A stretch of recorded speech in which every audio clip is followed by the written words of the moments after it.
안녕하세요. 지난 영상들에서는 회계사의 현실적인 장점과 단점들에 대해 말씀드렸습니다. 아마 지금 회계사 시험 도전을 망설이고 계시거나 이제 막 회계사 시험을 계획 중이신 분들이 가지고 계신 가장 큰 걱정은 내가 과연 금방 합격할 수 있을까? 일 것 같습니다. 사실 시험이라는 게 열심히 해야 하는 것은 당연하고 아무리 열심히 하더라도 불합격할 수도 있다는 게 또한 시험이라는 것 당연히 이해하고 계실 겁니다. 다만 내가 과연 그 도전을 감당할 준비가 되었는가에 대한 확신이 없다는 것이 가장 큰 고민이실 거라고 생각하는데요. 회계사 시험에 합격하려면 어떤 길을 걸어야 되는지 또 어떻게 해야 붙을 수 있는 것인지에 대해 어느 정도 가늠이 된다면 과감히 도전할지 말지 결정하기 훨씬 수월할 것입니다. 그래서 이번 영상에서는 현직 회계사가 자신의 합격 경험과 주변 케이스들을 바탕으로 합격하기 좋은 조건들, 즉 만약 충족되지 않으면 합격하기가 조금 어려워지는 조건들에 대해 말씀드리고 합격에 유리한 성격 유형들에 대해서도 알아보겠습니다. 영상을 보시고 각자의 상황에 맞게 판단하셔서 일생일대의 가장 중요한 선택, 여러분들의 직업을 선택하시는데 참고하시길 바라겠습니다. 먼저 회계사 시험에 합격하려면 절대적인 공부 시간을 확보해야 합니다. 현직 회계사가 합격하기까지 공부에 투입한 시간의 총량은 대략 다음과 같습니다. 이분은 1차 시험은 딱 1년을 공부한 후 바로 합격하였고 동차에서 3과목 합격 후 2과목 유예, 그리고 그 다음에 최종 합격하였습니다.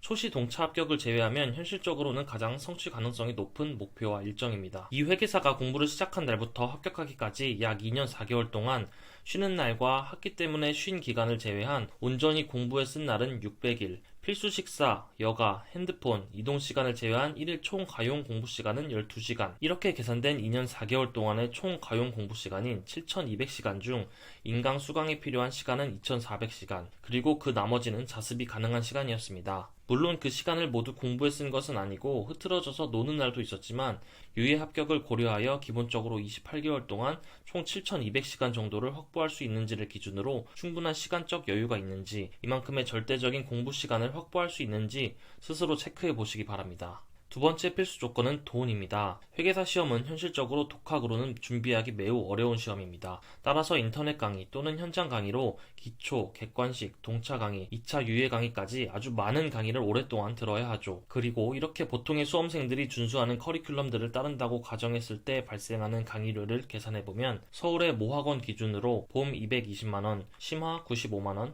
객관식 150만원, 동차 140만원, 다 합하면 약 600만원의 강의료에 책값 등으로 100만원 정도가 추가로 소요됩니다. 여기에 보통 식비, 교통비 등의 기본 생활비가 필요하고 독서실이나 스터디 카페 등 열심히 공부하기 위해 필요한 추가적인 비용까지 들기 마련이죠. 전업으로 공부한다고 하면 그런 비용을 감당할 수 있는 경제적 여건이 되는지 한번 생각해 보시고, 일을 하면서 공부를 한다면 돈보다는 시간이 문제니 앞서 말씀드린 필수 조건 1을 참고하시어 시간을 얼마나 확보해서 어떻게 쓸 수 있을지 고민해 보셔야 할 것 같습니다. 이 밖에 온전히 공부에 집중할 수 있는 주변 환경이 갖춰져야 합니다. 공부 스트레스와 합격의 불확실성으로 인한 스스로의 불안을 감당하는 것만으로도 충분히 힘들고 나약해지기 쉽습니다. 그때 의지의 끈을 놓지 않고 꾸준히 공부를 할 수 있게 도와주지는 못할지라도 적어도 방해는 되지 않는 안정적인 주변 환경에서 집중력을 최대한 끌어올릴 수 있는 것 같습니다. 혹시 가까운 가족, 연인, 친구, 동료 중에 나의 공부에 발목 잡을 만한 사람은 없는지, 그들은 나를 지지해주고 응원해줄 사람들인지 잘 생각해 보시기 바랍니다. 마지막 필수 조건, 어찌 보면 가장 중요하고 엄격하게 판단해야 할 요소입니다.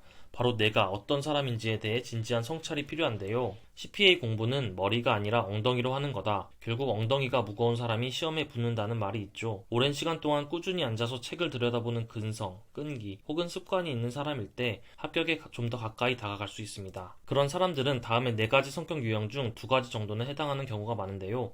다음의 유형이 본인의 성격과 맞는 것 같은지 한번 생각해 보시기 바랍니다. 첫 번째, 딱히 전념하는 취미가 없고 이성이나 유흥에 큰 관심이 없거나 관심이 있었다가도 사라진 사람이 있습니다. 놀지 못하는 것에 대해서 크게 답답함을 느끼지 않아서 비가 오나 눈이 오나 국가대표 운동 경기가 있거나 휴가철이 와도 심지어 그냥 공부가 안 되는 날에도 크게 감정적으로 동요하지 않고 다만 몇 시간이라도 해내는 그런 성격입니다. 두 번째, 마음을 먹이면 자는 시간을 줄이고 체력을 갈아서라도 무언가 이루기 위해 집중적으로 노력하는 성격이 있습니다. 이런 사람들은 간혹 노는 것을 참지 못할 때가 있더라도 반드시 스스로 정한 시간에 학원 또는 고시반에 가거나 첫 차를 타고 학원에 와서 막차를 탈 때까지 공부를 하고 핸드폰 없이는 못 살다가도 마음먹은 순간 아예 끊어버립니다. 그런 강단 있는 성격이 공부와 합격이라는 목표를 만나면 그것에 도움이 되는 행동들로 나타나곤 하죠. 세 번째, 때로는 모르는 것도 적당히 외우고 그러려니 하고 넘어갈 줄 알아야 합니다. 그래서 오히려 예민하고 꼼꼼한 사람이 불리할 수 있는데요. 공부하다가 수험에 적합하지 않은 호기심과 답답함이 생겼을 때, 왜 이런 게 중요한지 도저히 이해가 안 되는데 해야 되는 내용일 때 자신의 판단과 의문점을 적당히 뭉개지 못하면 합격과는 멀어지고 스트레스만 받게 되죠. 그리고 합격할 수 있을까? 이걸 언제 다 하지? 같은 의뢰하게 되는 많은 걱정과 불안이 들 때 여기에 사로잡혀 버려서 공부로부터 도피하지 않기 위해서는 타고나기를 혹은 훈련된 결과로 무던하고 씩씩한 성격이 확실히 수험 생활을 원만하게 만들어주는 것 같습니다. 마지막, 불안함과 지루함을 겪으면서 많은 시간과 자원을 희생하는 고된 과정을 견디기 위해서는 처음부터 확실한 동기부여가 필요합니다. 회계사가 하는 일의 매력에 사로잡혀서 반드시 회계사가 되어야 할 수도 있지만 다른 무언가를 하기 위한 스펙으로서 회계사가 되어야 한다도 좋고, 전문직을 하고 싶은데 학점이 안 좋아서 로스쿨은 못 간다도 좋고, 일반 대기업은 죽어도 가기 싫다도 좋습니다. 뭐가 되었든 해야만 하는 이유가 분명해야 합니다. 지금까지 회계사 시험 합격을 위해 갖추어야 할 필수 조건들과 합격에 유리한 성격 유형들에 대해 알아보았습니다. 개인적으로 앞서 말씀드린 조건들을 모두 갖춘다면 정말 좋겠지만 또 이 중 몇 가지 조건들을 갖추지 못했다고 해서 바로 포기하고 단념하지는 않았으면 좋겠습니다. 저게 충족되지 않으면 떨어지니까 포기하라는 의미가 아니라 도전을 하기에 앞서 내가 투입해야 하는 시간이나 자원, 마음의 크기가 어느 정도일지 가늠해보고 결정하시기를 바라는 것입니다. 겪으면서 아는 시행착오는 적을수록 좋으니까요. 결국 시험 공부는 내가 하는 것이기에 나란 사람은 어떤 사람이고 또 지금 얼마만큼 확고한 의지와 동기부여를 가지고 있느냐를 좀 더 깊이 생각해 보시는 게 결국 가장 중요할 것 같습니다. 영상이 도움이 되셨다면 좋아요와 구독, 알림 설정 부탁드립니다. 감사합니다.